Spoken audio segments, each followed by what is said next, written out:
Alors, rencontre abonnée pour les gens du sud de la France. Ça fait plusieurs personnes qui me posent cette question. J'avoue que l'idée me trotte dans la tête. La rencontre abonnée, la première de cette année, celle à la ferme Kerflaveur, n'a même pas encore eu lieu. Mais vous êtes plusieurs à m'en avoir parlé. Alors là, tout de suite, je suis au soleil de Belgique. Alors, c'est pas pour entretenir les clichés, mais le soleil, c'est pas tout le temps. Hein. On s'est pris quelques bonnes draches, comme il dit, avec mon ami Fred, chez qui je suis, qui m'a invité là. Je suis à peu près à mi-chemin entre Bruxelles et Namur, juste pour quelques jours. Je retourne chez Thierry demain, samedi, en fait. Il y a une vidéo sur la Belgique, une belle balade en Belgique qui va sortir normalement mardi prochain. Avec Fred qui m'a emmené un peu partout chez lui dans sa région. Alors ça n'est pas, j'ai été surpris, ça n'est pas le plat pays de Brel, mais tu verras ça mardi. On a vu des très très belles choses. Bref, rencontre abonnée dans le sud de la France. J'avoue que même si je ne l'ai pas évoqué, j'y pense parce que je sais qu'il y a des gens qui auraient bien voulu venir à la rencontre à la ferme Kerflaveur et qui pourront pas parce que ça fait trop loin pour eux. Ça je comprends tout à fait. Maintenant j'ai eu une idée, je sais pas si elle est bonne, je sais pas non plus si elle pourra se faire. Il y a quelqu'un qui m'a dit pourquoi pas au camping à Is-sur-Tête. Oui, pourquoi pas. Sauf que, bon, même si j'ai des connaissances sur place, mon dernier séjour là-bas date de 2021. Je suis passé dire bonjour rapidement il y a 12 ans. J'ai fait l'aller-retour, j'étais chez Michel, j'ai fait l'aller-retour, je suis resté un quart d'heure, je lui ai dit bonjour, je suis reparti. Hein. Je pense plutôt, j'aurais plutôt tendance à la faire à un endroit où j'ai plus mes habitudes, où je vais régulièrement, mais est-ce que ça conviendra à tout le monde? Mon idée, ça serait de la faire, non pas en France, mais en Espagne, mais tout au nord de l'Espagne, chez Fernando, en Catalogne. Il est à 30 km de Barcelone, ça n'est pas dans la ville, donc c'est pas un casse-tête pour y rentrer ou quoi, c'est pas très difficile. Maintenant, moi je pense que à côté de Barcelone, pour tous les gens du sud de la France, pour les gens de Bordeaux, de Toulouse, de Perpignan, c'est très faisable. Même pour Nîmes, Marseille, je pense que ça se fait. J'aimerais que tu me dises ce que tu en penses dans les commentaires, si éventuellement c'est quelque chose qui te tenterait. Si je fais ça, ça sera, je pense, plus ou moins vers mi-octobre. Je ne suis pas en train d'annoncer quoi que ce soit. Hein. Dans les médias, il n'y a rien d'officiel. J'y réfléchis et je voulais y réfléchir avec toi pour voir si éventuellement c'est quelque chose qui pourrait correspondre à une majorité de personnes.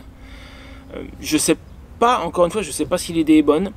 Il faut aussi que j'en parle avec Fernando, s'il serait d'accord. C'est un petit camping chez l'habitant. Il n'y a pas la place pour 50 personnes et puis j'ai pas envie de faire des rassemblements à 50 de toute façon. Si on fait un truc chez lui, là il faudrait que je limite. À la ferme Kerflaveur, j'ai pas cherché à imposer une limite. Si je fais un truc chez Fernando, je pense que je vais limiter à 15. Il y a un peu de place sur son terrain, mais il n'y a pas non plus... voilà, en plus de ça, le sanitaire, alors il a le mérite d'exister. Il a fait un truc pas bête, Fernando, mais qui est loin d'être parfait et qui ne conviendra peut-être pas à tout le monde. Il a acheté un vieux sanitaire de chantier. Dedans, il y a 2 douches, mais qui ne ferment pas avec des portes, ce sont juste des rideaux. C'est là où je me dis ça conviendra peut-être pas à tout le monde, parce que c'est peut-être pas idéal, on va dire. Il y a 2 douches, un toilette, un grand évier lavabo. T'as de l'eau chaude, bien entendu, pour la douche. Il y a l'électricité. Récemment, il a même mis des bornes électriques sur son terrain. Avant, il n'y avait pas. Il fallait se brancher devant la maison. Maintenant, il y a des bornes. Donc, il y a le minimum vital. Mais je dis, ce petit sanitaire de chantier, peut-être qu'il ne conviendra pas forcément à tout le monde. Voilà. Octobre en Catalogne, il peut encore y avoir un peu de moustiques. Moi, j'ai des moustiquaires tout le tour de la tente. Mais, faut le savoir, il y en aura sans doute un petit peu. Voilà, si je propose une rencontre vers mi-octobre en Catalogne, à côté de Barcelone, chez Fernando, qui sera éventuellement partant.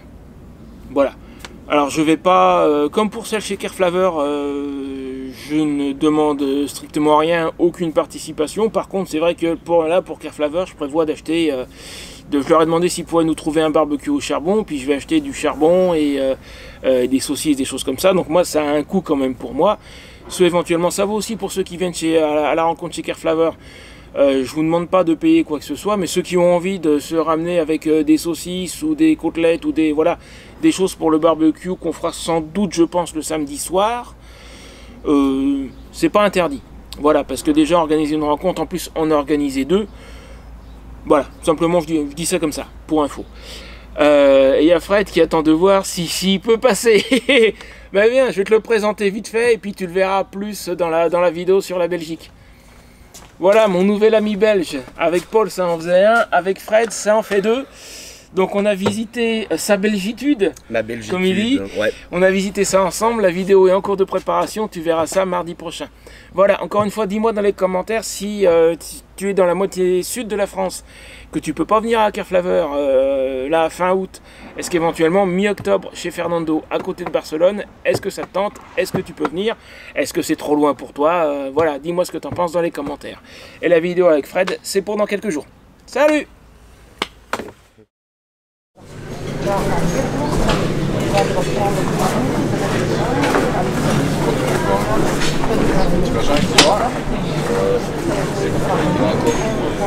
Alors la fameuse tartine, enfin là il y en a 2, hein, une chacun, avec le fromage de l'abbaye donc. Ouais. Et la fameuse bière sacrée, donc bière bénie peut-être, je ne sais pas. Au palier, par fil à gauche, on the left, gauche. Par fil à gauche, on the left, left. Par la droite, on the right, droite. Bon, bah quand faut y aller, on verra si j'ai encore du souffle une fois en haut. Et s'il y en a qui descendent en même temps, ça va être compliqué. Si j'ai encore du souffle en haut, ça voudra dire que je suis pas trop mal en forme. Et voilà, tout à l'heure on était tout là-haut. Le lion, alors qui du coup nous tourne le dos. Parce que c'est le côté ensoleillé, ça. Je peux pas faire mieux. Hein. Je ne dirige pas l'assistant éclairagiste. Fred, je crois que tu me dois, enfin tu nous dois une explication. Parce que tu nous as fait passer par des petites routes qui ressemblent limite à des routes de montagne. Il y a des petits virages, il y avait une rivière, quelques très jolis viaducs. Après, des falaises et un lac. Et maintenant, ça. Moi, je suis désolé, on m'a vendu le plat pays. Ce plat pays qui, manifestement, n'est pas le tien. Eh bien, justement, cher ami Sébastien, c'est ça le truc, c'est ça. Quand je te parlais hier, quand tu es arrivé dans mon jardin, je t'ai parlé de je vais te faire un peu montrer la belgitude. Et tu m'as dit, tiens, c'est la première fois que j'entends cette expression. Ouais. Eh bien, ma belgitude à moi, c'est ça.